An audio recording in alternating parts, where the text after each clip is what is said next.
Welcome everybody to another episode of Haunted Vermont. It may go into beyond. It all depends on this conversation, especially for what we're about to really dive into. But to help me dive into this weird topic anyway, because let's be honest, when you start talking about it, you can start opening up every type of rabbit hole you can think of.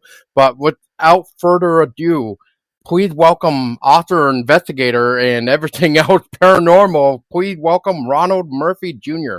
Ronald, thank you Hey, for your time. hey, thank you, my friend, for having me on your show. It's quite an honor, and you are definitely correct about opening up some rabbit holes. I truly believe over these next 60 minutes we're going to be doing some deep dives down places we weren't expecting to go. Oh, totally. I feel like even with my notes, it's just not going to do it justice. So we may have to have you come on for a part two or something. But anyway, without further ado, Ronald, just to kind of start things off, just tell the listener that may not know who you are per se and your work, like who is Ronald? Okay, well, I am in Western Pennsylvania. I'm right outside of Pittsburgh, and I lived here for the majority of my life. I was educated in Pittsburgh at the University of Pittsburgh, where I got my bachelor's degree, and I have my master's degree from Indiana University of Pennsylvania. And I studied literature, and I studied folklore, and I studied archaeology. And I've always been fascinated with the paranormal ever since I've been a kid. My mother, would tell me stories about Bigfoot, and we would read together, and we would watch programs about Bigfoot. So it was a great time to be a kid back in the 1970s. And I kind of carried that love for the unknown with me up into my adult life. And now, as an educated person, I like to explore the paranormal and things that go bump in the night through different lenses. Sociology, psychology, religion, and all these other different types of perspectives that allow us to get a clear view of what we're seeking out there. I kind of like to look at my approach to the paranormal as whenever you go to an ophthalmologist and they have the different lenses and they say, is this better or is this better? And, as you can continue to focus in on that which may never be truly brought into focus, but it allows us to understand a little bit of the cultural context in which these creatures and these kind of phenomenon enter into our reality. That's a good way to look at it for sure. So when you started this, Ron, if you do you mind Ron or Ronald? Oh, no, that's Ron's fine. No problem. All right. So I'll just use that moving forward. But so Ron, so basically, like you know, at the beginning of this, I guess, for the journey of life, for as we know it, kind of thing. Before you got into the paranormal, like what, like was it stories? Did you have your own experiences? Like what exactly was, I guess, would you say was the pushover to make you wanting to learn more? Oh, great. Yeah. So, I grew up in the foothills of the Chestnut Ridge, right? And this has been a hot spot since the 1960s for UFO activity. The Roswell crash in 1965 happened in Kecksburg, Pennsylvania, which was not very far from where I was living. And then we had the 1975 up through 1977. We had a huge rash of Bigfoot sightings, UFO sightings, and Stan Gordon, who was like the grandfather of the paranormal over here in Western Pennsylvania, he would come onto the radio a couple times a month and talk about the strange things that were going on. And you can imagine as a boy, 7 years old, 10 years old, you start getting this spark in you, that is there really something out there like a Bigfoot, and are there extraterrestrials visiting my humble little town? All these kind of thoughts were instilled within me, and it was kind of like discovering a pirate treasure or something, and you were trying to map it out and find out where the great stuff is buried. And that's the way I always looked at the woods. The woods were a place where I could go in there and enter another realm. And if I was lucky enough or unlucky enough, whichever way you look at it, I might be able to encounter something that very few people have uncovered before. And I've never had an experience with a Bigfoot or with a UFO. But as I've progressed as an investigator, I've started to have some very interesting sightings and experiences with things that simply make no scientific sense. I don't believe in some of the things that have happened to me, but it happens. So, I mean, how am I supposed to, make sense of this? Because what is going on is beyond our physics. It's beyond our understanding. What is going on now in the world of the paranormal is borderline, supernatural. We simply don't have the words or the physics to describe what's going on. And I have been lucky enough to get close to these things to the point that I, can write about them and share them about my experiences with other people. And the more we talk about it, the more we have forums like your show, we can have some sort of discussion about what may be going out there, and if enough people get together and we talk about it, we might be closer to the truth. That last part that you just said, man, I couldn't have even said that better than myself because, I mean, that's true. I mean, so just to give you a little backstory here, I started this podcast like sorry, let me rephrase this. I started, this whole Haunted Vermont thing, literally like August 26th, 2012. So almost 13 years as of this recording, which is August 10th for the listeners. But so basically, you know, one of the slogans, I guess you could say, that I adapted back in the day, and I'm trying to, bring it back, which is together we can learn, because you know, like you just said, the type of form we got, and whether it be podcasting, in person conferences, whatever, like the more we can discuss it, even if we share our own experiences, especially with somebody who, like me, like when it comes to like this topic that we're getting into, which is, for the record, we're going to be talking about like phantom lights or spook lights for those that may want to know what the hell we're talking about. But anyway, like I know a little bit about it, but I never really fully dived into it because, like I mentioned in the beginning, there's so many rabbit holes. But I feel like if we can come together as a community and grow within the knowledge, then yeah, like you said, we'll be coming closer to the truth. And I couldn't agree with that anymore.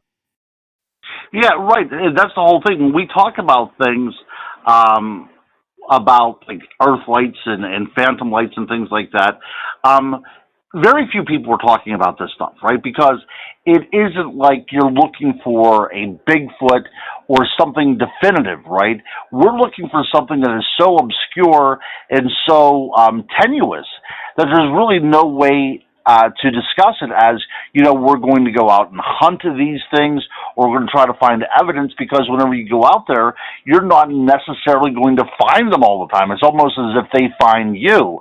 So very few people talk about this subject, and I'm glad that you're doing this.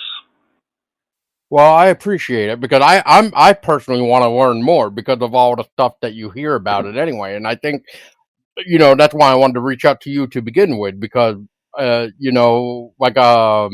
for the record, because I kind of set it off the air, so let's make it on the record now. So you did a book with Small Town Monsters. It's called Lights in the Mist, and first it started as a book, and then like last year, 2024, they did like they call it a short video, I guess, like a short, I guess. But anyway, that is called Phantom Light. So, and you were part of that. So once again, um, that made me want to contact you again. But I think what happened too, from what I gathered as well, is Phantom Light kind of became its own separate entity because it looks like some of the footage that we see in Phantom Light anyway is actually from their series called Sasquatch on Earth, the Ridge, which I'm assuming the ridge meant like the Chestnut Ridge, I'm assuming.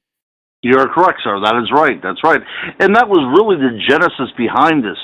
I had experienced Earthlights before, but never to this degree, and never to the point that it was captured and recorded on video, right? And that was the odd thing about this, that we were doing a special. We were doing a web series on Sasquatch in the Chestnut Ridge area of western Pennsylvania, and as we were there searching for the elusive Sasquatch, we started experiencing an Earthlight phenomenon, and it was to such a degree that it impacted me in such a way that I needed to start writing down ideas and journaling about what I experienced, because I really wanted to make sense of what was going on. So a few months later, I had accumulated enough information to put a book together, and Small Town Monsters thought that this was a good stepping off point to do the Phantom Lights, the UAPs of the forest. And Tyler Hall, who is an essential part of Small Town Monsters, he really took this assignment on and made it his own. So as much as my Lights in the Mist fed into the project, the Phantom Lights became something standalone all by itself, and it really is kind of like a pay-on to the activity that happens in the Appalachian part of America. So, yeah, I was honored to be involved in not only writing a book that was published by Small Town Monsters, but also being part of this event that became the Phantom Lights. Right, right. Yeah, I've actually tried to reach out to Tyler Hall to see if he would be interested to talk about it, because they're at one part in the documentary, and I don't know, Ron, if you can answer it as well, but I know he mentioned something to the effect of, like, he originally went out there and tried to record, but as nature would have it with technology, all his footage and stuff was corrupted. So I guess I'm just wondering, were you there at that initial time frame when Tyler went out there? No, it's interesting that you brought that up, because I have a family, I have kids, I have a job, so it's very difficult for me to get out there on overnight expeditions. And this is what Tyler did. And I remember that we met over pizza for dinner the evening after this happened, and he was getting a lot of activity, like he was being able to video tape a lot of things that were going on, seeing a lot of light anomalies, and it was also almost as if these UAPs had an intelligence to them, and as if they were actually playing with the investigators, and all that evidence that he had obtained was corrupted in the file, as if there was an electrical disturbance. And I think that's what's happening. I really do. I think that when we talk about the manifestation of these lights, we're talking about such energy involved that it can disrupt and compromise equipment, which is the reason why we don't have fantastic footage of any of this stuff. Right. Now, real quick, Ron, since you have mentioned it a few times now, I think this would be a good way to add the question. So, what exactly is a spook light, or in this case, that you kind of said it, I think 3 or 4 times now, is earth light. So, how would you Right. describe them? Right. So that's really the question. I mean, how do you describe them? How do you label them? And I'm still trying to do that. So I think that we can describe them. It's been going on since probably the very beginning of time. I mean, we probably always have experienced these things. If you look at the Australian Aborigines, part of their dream time, part of their cosmology and their theology behind that involves these lights. And we also have this in Hinduism as well. And a lot of these very beginning kind of religions, these shamanic nature religions, we have the idea that there are manifestations of this energy from the earth itself. So, we look at the Middle Ages, we see things called, fairy lights or the will of the wisp, and we have St. Elmo's fire. So we know that human beings have been interacting with this phenomenon since the very beginning. And now, you know, we're still seeing it. It's still going on. We still have it in the Brown Mountain Lights. And, in Vietnam, we have these lights as well, too, that people attribute to activities of a dragon. So all around the world, Switzerland and Iceland and across America, Australia, South America, even out in the ocean, people are encountering these lights. And it's not just like a light just flashing on, which in and of itself is kind of, uncanny. But we're dealing with an energy that seems to have an intelligence to it that will actually interact with the witness from time to time. In what way? Well, in what I've seen firsthand is almost an unspoken communication, if this makes any sense, as if they will alert you to their presence and then attempt to interact with you in some way, as if it's almost as if they are gifting the witness with the experience. That's the way it seems to me. And it also wasn't a frightening experience in any way, right? It was something that was happening, and it seemed very natural. It seemed as if you were interacting with something that was supposed to be there. It was just taking the form of light energy. And it was one of those things where, like I said, I had no fear. I didn't have this fight or fight response in any way. It was just something that was out there that we were witness to. And, that's what I'm still trying to work out to this very day. What is if it does have intelligence, let's say that, what is the intelligence behind it? And that's what, that's why we have to have conversations about this stuff, because what is the intelligence driving these earth lights? Right. That makes sense. And by interaction too, like, would you go? I don't. Would you go as far as saying like when people sometimes see it? I'm trying to figure out how a good way to do it. So maybe you might have a better example. But when they appear, right?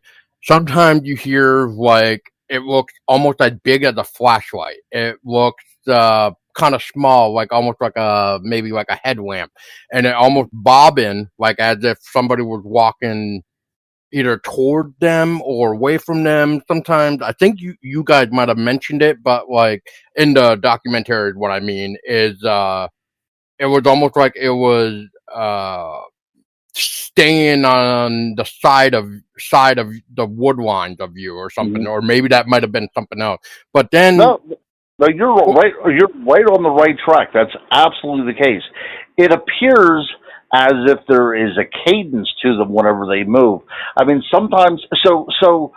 What's so fascinating about this is if you are a UFO investigator, or if you're a ghost hunter, or if you're looking for Bigfoot or Dogman or all these kind of things, the ghost lights, the earth lights make sense because it appears as if these lights are moving as if a human being is behind them, right?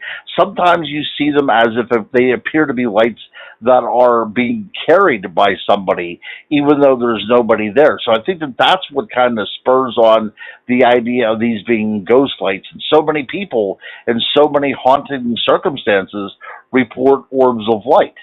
And also with UFOs, there are many people that have reported these small craft seen, weaving through the trees and everything. So as an investigator, I'm kind of, tying this all together. And then people also reported seeing Bigfoot and Dogman and other kind of cryptids in these areas. So I'm thinking, is it possible that these lights can also be responsible for the cryptids that are reported? Is it possible that these lights can now affect the very energy that's in our mind? It allows us to see something that is not there, as if it's projecting into us what it wants us to see. And that is the reason why we have very few pictures of Bigfoot or Dogman is because what we are seeing is an energy projected into us by these things that we call the earthlights.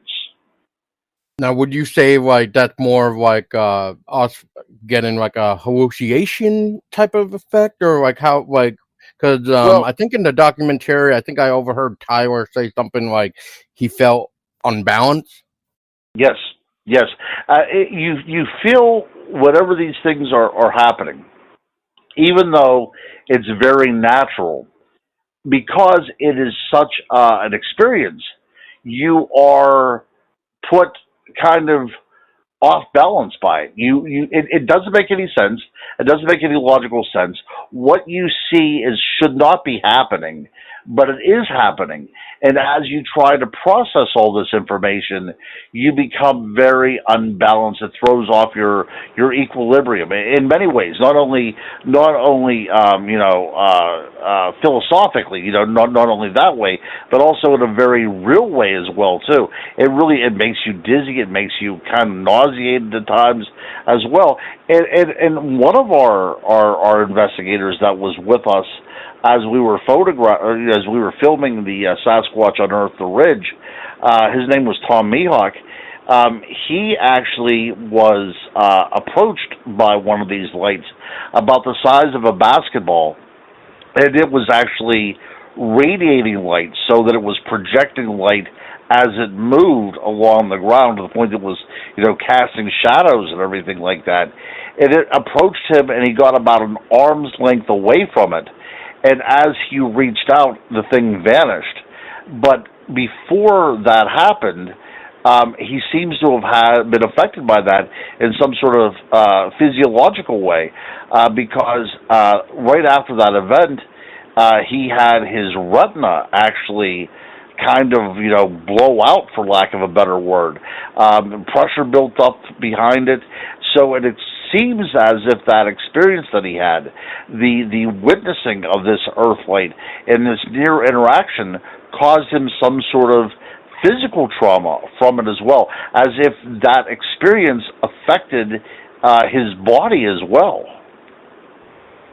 That's crazy. Yeah, I don't even remember hearing about that. But then again, I just started that series too, so maybe I haven't gotten to that point or something. I think I'm on like Actually, episode 3. yeah. Actually, it doesn't show up in the video. It Okay. doesn't show up. It doesn't show up even in my book. He does appear in my book, and he actually wrote an entry in one of the chapters in my book about his experience. But the physicality of what happened was not after was not after I wrote the book. I should have included it, and maybe I'll come back with a volume 2. But yeah, that's kind of like a first thing here on your show that's being announced. So you have a little bit of a foreknowledge about this stuff. Wow. Well, that's always good and appreciate it. But yeah, volume 2, man, I would be looking for it. Yeah, that's right. Yeah, so it's good, like I said, it's good to have these shows like this because, your listeners are hearing something that other people don't get to hear about, right? So, That's right. so I can say that if you read the book, if you watch the movie, you know that there's some strange things out there that's going on. But I can also tell you from one of the witnesses that his experience seemed to have had some sort of physical kickback within his body as well. That's very interesting. Yeah, if you talk about UFOs as well too, you talk about like abduction cases and everything. Even though he was not abducted, he's still having the same kind of reciprocal damage that happens whenever people are discussing being taken aboard an alien spacecraft. That's interesting. Huh. So, okay. Interesting. Huh. I'll have to make a note of this too. So, where was I gonna go with this too? Because you just brought up some interesting stuff. Let's see. Oh, so you said talking about reaching out and it vanished, because that was actually how I was gonna end what I was saying. Was there was also reports of like when people see these lights, they happen to like, as they approach them, they disappear. And now you just put it with him. the light was like arm's length, and as he reached out, that's when it disappeared. Uh, I'm trying to remember where in the documentary it is, so you'll have to help me out, Ron. Is there was some sort of talk about it was almost to like the environment temperature change. It was like cold or warm or something. Yeah, sure. Yeah, absolutely. So it appeared as if the environment around you, the very air itself, was electrically charged. In this one case that I had, Mm. and it seemed as if there was like static electricity in the air, as if the environment was preparing for the entry of these lights. So, there's another way of thinking about this too. Are these lights that we see portals as well? Is this the means by which creatures, entities that we call Bigfoot and such, are able to go in and out of our world? That's something else to think about, right? And again, we have to have discussions about this kind of thing. But whenever I saw this particular Earth light years ago on a completely different case, it appeared as if something not from our world was able to enter our world through this particular Earthlight that we saw. Okay, that makes sense. Now, before I actually, you brought up another thing that well, I guess we could call it a rabbit hole. But before we go down that rabbit hole, I want to go back a little bit, which is you were talking about the air and like the change in that way. In your study, Ron, I guess, have there been any similarity to like the way the weather is? Like, and what I mean by that is like, is it dry? Is it wet from rain? Like, have you seen any type of weird similarity when it comes to the weather? See, that's a great question. And no, I have not. I've encountered Earth lights in the middle of summer, and I've also encountered them in the fall as well too. Tyler Hall, who made the film, was encountering them whenever there was still snow on the ground. So in the wintertime. So it seems to be an omnipresent type of phenomenon. And I know whenever we talk about the Middle Ages and the Renaissance, people were reporting seeing the St. Elmo fire, which is this probably more reminiscent of ball lightning, and that usually happens preceding a storm or immediately after a storm. So it does seem that there's consequences to be made whenever there are certain types of weather conditions. But I think that when we talk about that kind of stuff, we talk about these lights appearing under weather conditions. These are explainable phenomenon. This has something to do with, like I said, ball lightning or some sort of atmospheric discharge. I think when we talk about what our subject is today and what makes it so overwhelming and eerie and odd is that there is no way to explain these things away from an environmental perspective. Right, right. And I think you also gave it the term like an elemental presence as well or something. But real quick, what I was gonna say too is so you just mentioned portals and Bigfoot and stuff like that. So here we go. Here's that rabbit hole where half of the crowd will tell you that there's no supernatural aspect behind Bigfoot, and it's like pretty much 100% an actual human. Like there's no like spiritual ability. Whereas you get the other half where they talk about like in this sense, they must be stepping in a portal because they followed the tracks out into the middle of the field and all of a sudden they just vanish. But then you hear reports where like, well, the Bigfoot must be re-stepping in their tracks and going backward that way. So that way they're not, it doesn't act like they are leaving the area. It's almost like they just went straight back in or something like that and then vanish that way, which I find that hard to believe because if it's snow and you're gonna re-step back into the same exact trackway that you just literally just put your foot in and lift it up, and then if you're going to re-step in that same exact track and then lift back up, you're gonna almost see like that double print effect. Mm-hmm. Whereas I don't know if people really talk about a double print effect in that way either? No, no, I know what you're talking about. Sure.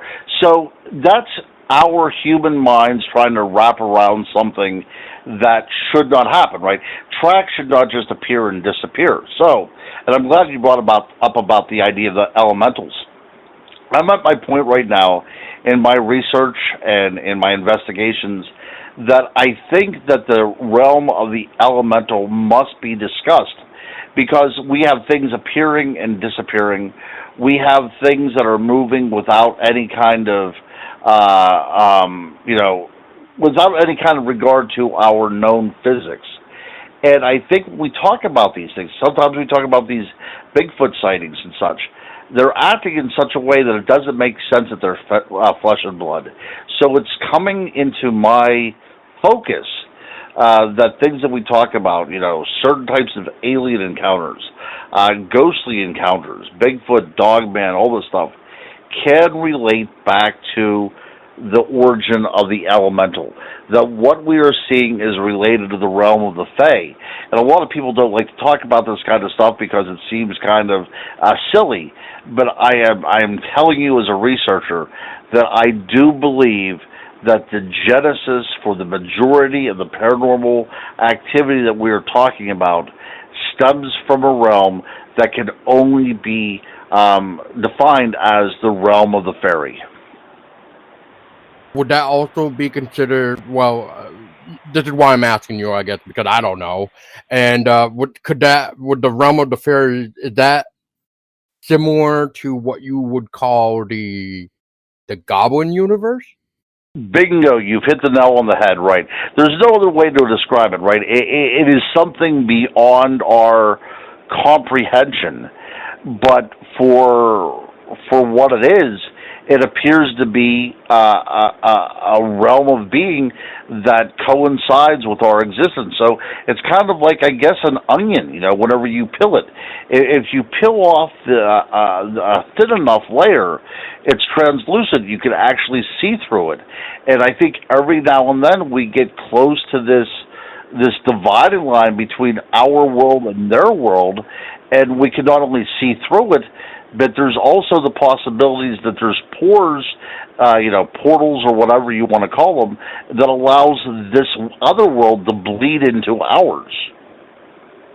That's interesting. Yeah. You kind of hear about that. It's kind of like with the ghost realm with, actually, this would be perfect anyway. But, pretty soon we're going to be getting into the fall, which is, quote, right when the veil of the world is start to get thin and, your beloved ones that are no longer with us have the chance to come back and walk the earth again, which is kind of like the, All Hallows Eve and Day of the Dead and stuff. Is it similar to like that? Would you think? Yes. So, if we would go back 2,000 years, whenever Halloween was then known as Samhain, which means summer's end, people wanted their loved ones to visit them because they had, they were on the other side. And in that other world, they would have information that we would not have access to, possibly even be able to divine the future, right? But the problem, my friend, is this, is that whenever that veil is the thinnest, it allows our loved ones to come into our world, but other things also can come on over. And one of the things they feared was the idea of the fairy. Before there was the Judeo-Christian term of demon that was now influencing languages and worldviews, there was the notion of the fairy realm. And fairies were the mostly, ambivalent. They could be very chaotic and insidious, but they could also be beneficial. You just didn't know what the nature of the fairy was and which was, coming over into our world. So it's okay to have a loved one come on over, but you do not want a fairy to follow you home because all hell could break loose. So people would start dressing in disguise so that fairies would not know who they were, so they couldn't attach themselves to them. So that is probably the genesis of dressing up during Halloween. But yeah, absolutely. So even up through the Renaissance and into early modern times, people would believe that the dead resided in the world of the fairy. They came from that. They go to that same place, and oftentimes people would have fairy encounters, and during this encounter, they would see their dead loved ones there as well. So these kind of mythologies, if you will, would now kind of inform other religions, Anglican Church and all this other kind of stuff. So, even before the development of those kind of religions, we have, during the 1600s, we have people writing about the nature of the fairy, and some people claimed that they were fallen angels. That's what we were seeing. We were seeing those angels that have fallen from grace, and now they assume these kind of nearly human aspects, and now they haunt us as fairies. So King James, King James, before he had, the Bible written, his King James version of the Bible, in which every good Protestant boy and girl has access to, he wrote a treatise called Demonology. And part of his demonology was to describe fairies and to kind of get to the nature of what they are. And he was leading to the aspect that these indeed were fallen angels, and they were closer to demons than anything. Yeah. I remember going back to your little chat about the disguise and stuff. I remember, when I was reading about like the origins of Halloween and stuff, because I was born in October, so Nice.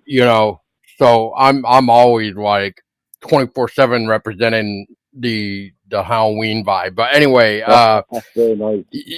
yeah.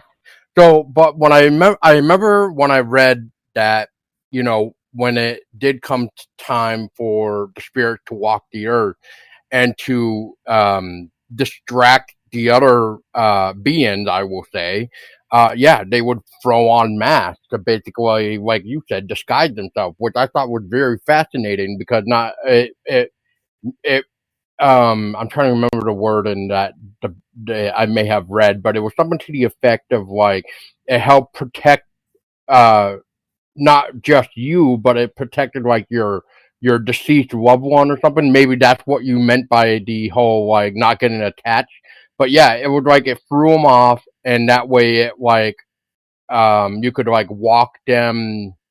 Oh God, this is where I forget right now, but it was like it threw off that entity so that it allowed them to, I guess, maybe go back. I forgot the lack of term. No, you do a great job. That's absolutely the case, right?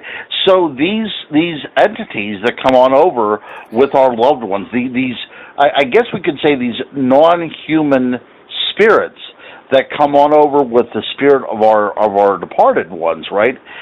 They come on over to our world, and oftentimes they are represented as points of light, as kind of like living flame.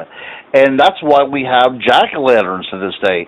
Now, before the pumpkin came, from the New World, people over in Ireland, the Druidic peoples, the Celts and the Gauls, they would cut out things they had on hand, like turnips and such, and put a little piece of coal in there that would burn. Right. So if a spirit was moving around and looking for a house to come in to haunt, they would see this light outside, and they would assume that was another spirit that already claimed possession of that house, and then they would move along. So even from 2,000 years ago, before Samhain became Halloween, we have this idea that spirits moved about as forms of living light. Right. Yeah, that makes sense. Yeah, like I said, it's been a while since I really dived into the book that I had, but yeah, I was just trying to go off memory. But yeah, no, you did a great job. Yeah, I'm proud of myself. Yes, that's right. Give yourself a pat on the back, my friend. All right. Well, yeah, I don't know if anybody heard that, but yeah, I would have gave myself a pat on my back. But So I guess this would be one of those like another conversation with you, but real quick, Ron, I guess since we brought up fairies, so I guess it is just for a reminder for me too. But so you mentioned there's good and the bad fairies, stuff like that. So is it the fairy that are said to try to lure you to your doom? Right, sure. That's right. So, fairy lights was a term that is still used in the British Isles of this day. But the will of the wisp was these lights that you have to be wary because if you're outside at night and you see these lights, people naturally like to follow light sources. But oftentimes they would take you into swamps or into moors where you were never seen of from again. So that's the reason why we do, when we see lights, we don't necessarily know what to do about them because they could be very dangerous or they could be benign. It's just that you don't know until you're in that situation. Right, that makes sense. Yeah.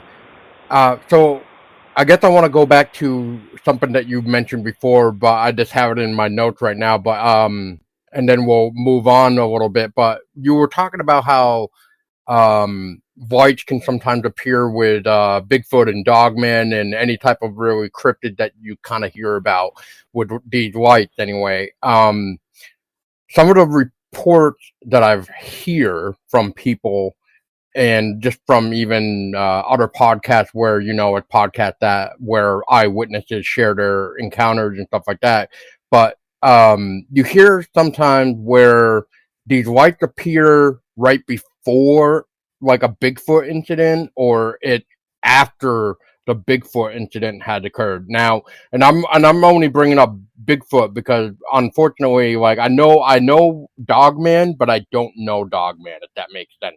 So so in this case, like I would know more about Bigfoot than I would Dogman. But so I guess um I think we kind of brought it up, but just for maybe just in case. But how would you sum up like the light coming with the sort of cryptid? Like is it them like you were saying like manifesting like this portal to step through them? Is it like fairy like guardians of the cryptid? Like how does that work? I guess. Yeah, well, we simply do not know, right? So what I do is I take folklore from around the world and try to describe it. I do know that in the British Isles, fairies have something that they employ called glamour, which is a term we still use today, which is a form of taking a different shape. So shape shifting is a Mm. fundamental attribute of the fairy realm, right? That these energies can assume different forms and likenesses. Up in Scotland, up in the Highlands, we have something called the Grey Man, which can appear to be anything from fog up to the size of a giant, 12 feet tall, hair-covered giant. And also in the Himalayas, in that part of the world, the Yeti is oftentimes seen in the religious culture as something that's far more spiritual than it is physical. In the same way with the Native Americans and the First Nations people of the United States and Canada.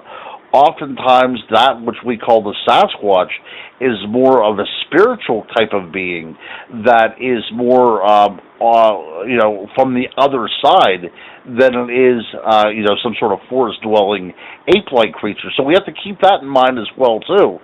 That these religions and these mythologies from around the world see the idea of fairy as something that can shapeshift, and appear differently than what they really are. But it all comes back to the idea that there's an intelligence energy that's from the earth itself. Now, before we wrap this up, I also want to point out that oftentimes in my encounters that I've had and in listening to other people speak, oftentimes there is sounds that that happens right before an experience, whether it's a earthlight experience or a manifestation of a Bigfoot or a Dogman. I was watching Chad Lewis speak in Dallas, Texas, a couple years ago at the Dogman Festival down there, and he said that oftentimes before there's the sighting of a Wendigo, there's a terrible crash that breaks the air. So I've experienced the sound of what sounds like tinkling, almost like wind chimes out in the woods. But it also seems, from the more research that I do, that there's other things that are experienced on different types of sound waves as well, which kind of, it's kind of strange because, the more beautiful the sound, the more kind of benign the experience is. But if you have something that's very, out of tune and some sort of cacophony that makes you uneasy, the more uneasy kind of experience you're going to have. That makes sense. Yeah, and I'm actually kind of glad that you kind of segued right into the sound, because that's actually where I was going to go next, is the sound. And within that documentary, you guys had like a little recording of wind chime that you kind of repeatedly played, and just to kind of see what happened and stuff. And on my notes here, I forgot to rewatch these, but I wrote something down. Well, two things, because I forgot if it was supposed to be separate or if they somehow connected. But I guess that's why you're here, Ron. I have healing and something about earthquake. Yeah, so absolutely. So if we are to say that these are intelligent energies, right? Energy has waves, it has frequency. And I was honored enough to be a part of the show Beyond Skinwalker Ranch, who took out, thousands of dollars out into the field where I've experienced this sound and these energies before. And you can watch it. It's the Kecksburg episode, and I'm on the second part of the episode. And they took a lot of gear out into the field, and they found out that the environment was producing a frequency, and whenever the frequency was played back, it sounded like wind chimes. So that not only freaked me out, but it gave me a lot of validation of what I've been researching and experiencing was indeed true. So, again, we're going down a whole other rabbit hole here, but it appears to be that there is some sort of symbolic relationship or some sort of, I really don't know how to explain it, but it seems to be a relationship, a symbiotic relationship, I guess I should say, between the world around us and ourselves, where we feed off of each other, and it comes out to be that it's all frequency based. Right. Yeah, that's interesting. So before I continue about the sound thing, I just want to point out for the listeners and for Ron here. So there's a episode that is out now for everybody to listen to as of this recording, and it's entitled "It Looked Like a Flashlight." It was my coworker's story about a possible spook light or phantom light, because it looked just like a flashlight, as we kind of mentioned throughout this conversation, how these lights look like it's a human being with a flashlight, a headlamp, like, something. I've even heard like something like a lantern even. But anyway, going back to why I'm bringing it up is because I think at the beginning of this, I said Haunted Vermont, not Beyond Haunted Vermont, or it could lead to that. But anyway, the point to this is, Ron was just saying, like, if there's a volume 2, maybe my coworker here can reach out and share her experience too, for if you wanted to start a volume 2 anyway. Cause, oh, my brother, I would absolutely love that. Yes, sir. All right, awesome. I'll let her know. But yeah, it's a very interesting take, because her experience happened in the area that is known as the Bennington Triangle around Vermont, in the south end of Bennington, where all the weird missing people have gone. There's weird lights and there's weird Bigfoot. And out of this recording too, it's been so crazy that my local friends in the paranormal team have actually went somewhere to a house call, you could say, somewhere around that general area because of a possible Bigfoot uh, activity. And I'm only saying that just because of the video that they have posted out in the public, and that's as far as I'm going to say because I don't know anything else more because they got to be hush hush about it.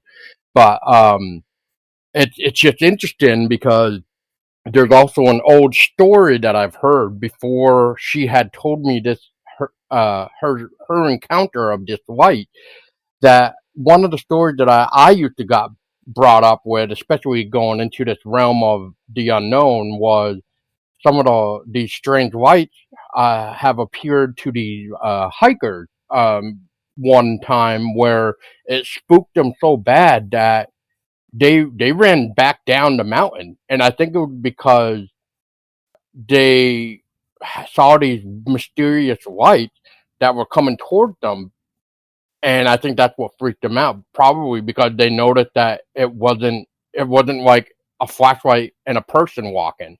Which I actually think you guys actually mentioned that too somewhere. I think it was you. Maybe it was like the actual ridge. I don't know about the phantom lights per se, but I'm pretty sure I heard one of you guys say something like, "Yeah, this light looked like it was supposed to be somebody right here on the trail, but there's nobody." Yeah. Right, and by bringing up that stuff, by talking about the things that you just did and talking about the things that I just said, it shows how similar these encounters are, and that's what links this all together. Because no matter where you're at, there is some sort of, I guess, framework and context by which these things appear. So it's not like it's happening and it doesn't happen to anybody else. This is a worldwide phenomenon that has similar patterns. Hmm. Yeah, there's a lot of similarities. The only thing though is going back to your Earthlight phrase. I just want to say you were talking about minerals too, so we could say quartz, limestone, like those type of minerals that give off the energy. So do you think that is the energy that is producing these lights? I don't think we talked about this yet, so I think that's a good way to look at it. Is so Right. like these type of energy, yeah. Yeah, well, I think whenever we talk about, when we go into like ghost investigations, you say that they need to draw energy from something for manifestation. So, whether it's running water or railroad tracks or batteries, whatever, it seems Hmm. as if they have to draw something from the environment in order to take shape or in order to interact. Well, I mean, that might be what's going on with this phenomenon as well, that it uses, environmental components as a battery from which to manifest into energy. It's very possible. We look at one of the most famous alien abductions in United States history, which is the Betty and Barney Hill case that took place up there in New Hampshire. Well, gosh darn it, New Hampshire is the granite state. So we have a lot of, geological reasons why these things might happen in those areas. And a lot of hauntings take place in castles that are made up of limestone and other kind of minerals. So it seems as if that's the battery which allows this spark to happen. Right, right. Yeah, yeah. Once again, as you were saying, like with the Earthlight and the elemental again. So there's the factor right there. And I guess I'll just put a nice little bow on it like that because I don't know how much more we can kind of shine on that. But I do want to go into. I want to go back to the sound real quick. So. And I don't know if you have looked into this, Ron, but if not, I think this would actually make a great investigation to make a volume 2 of this for you. And that is, I know you guys, going back to the wind chime sounds. I know you guys have played that and stuff, but have anybody actually saw that? Because I think this might actually be why I have the note healing. Now that I think about it, but have anybody tried experimenting with these spook lights or earth lights in your case here? I'll keep it with how you call them, Ron. But has anybody experienced with these earth lights like the singing bowls. It's a good thing you brought this up because um, as I've experienced this more and more, I've decided that I'm going to take up Reiki, and as part of the Reiki involvement, which definitely is, the idea of moving energies around, I'm going to look at Reiki healing through frequency and through sound. So that, my friend, you seem to be rather omniscient about this kind of thing, because as my life is taking me down this path, I'm now going to integrate myself into the idea of using, natural energies out there in the form of healing. So I guess I will have to let you know, and 6 months from now or so, how my path is taking me on that. But yes, I think what you're saying is extremely pertinent, and that is something that I'm going to dive into next. That's awesome, man. I can't wait. Yeah. Because as I was watching, I was just like, oh, man, this is interesting. And then, I was just like, oh, the singing bowls. Like, because I kind of, I kind of got into them last year a little bit. Like, I knew of them previously, but I guess for me now with this unknown factor is I was invited to a investigation last year with the local team that I know, and we probably had like 2 or 3 singing bowls that night. And it was really, really cool to see what they were doing with the environment, which was inside of the Wilson Castle where we were investigating.